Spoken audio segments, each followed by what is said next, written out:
বাগদায় ডোরা কাটা এ কি প্রাণী পাওয়া গেল জানিয়ে শোরগোল এলাকায়। দেখুন।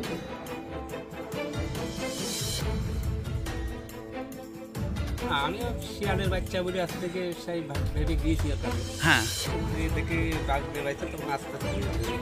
হ্যাঁ, তা আপনি ভয় পাননি একটু? না, এ তো ছোটো বাচ্চা তো ওই জন্য ভয় পাওয়ার কোনো কারণ না। হ্যাঁ। বাগদার মামা ভাগিনা নয়দাপাড়ার বাসিন্দা ইজাজুল দফাদার মাঠে চাষের জমিতে কাজ করার সময় হঠাৎ ডোরাকাটা বাঘের বাচ্চার মতন দেখতে একটি প্রাণী লক্ষ্য করেন। প্রথমে ভয় পেলেও পরে সাহস করে বাচ্চাটিকে ধরে বাড়ি নিয়ে চলে আসেন ইজাজুল। এরপর সেই প্রাণীটিকে দেখতে একে একে ভিড় জমায় গ্রামের মানুষ। ডোরাকাটা দাগযুক্ত লোমশ প্রাণী, প্রায় বাঘের মতন দেখতে, তাই প্রথম অবস্থায় চিন্তা অনেকেরই ভুল হয়। পরে বোঝা যায় এটা একটি বাঘরোলের বাচ্চা, আমরা যাকে ইংরেজিতে ফিশিং ক্যাট বলে থাকি। স্থানীয়রা জানায়, তবে এর আগে এই অঞ্চলে কখনো বাঘরোল বা বাঘলের বাচ্চা কেউ আগে দেখেনি।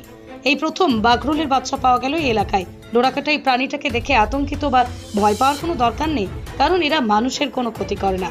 পশ্চিমবঙ্গে এটিকে রাজ্য প্রাণী তকমা দেওয়া হয়েছে। বাঘরোলটিকে নিয়ে যাওয়ার জন্য বন দপ্তরকে খবর দেওয়া হয়েছে।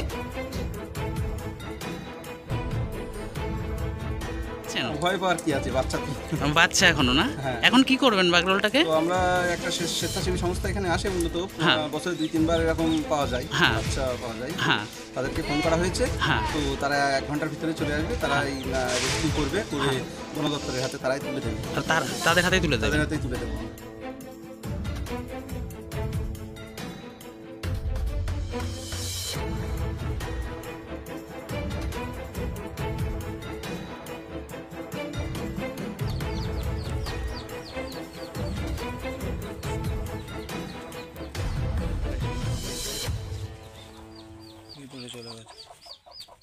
ধরা যাবে না, ধরলেই মনে হচ্ছে কামড়াবে।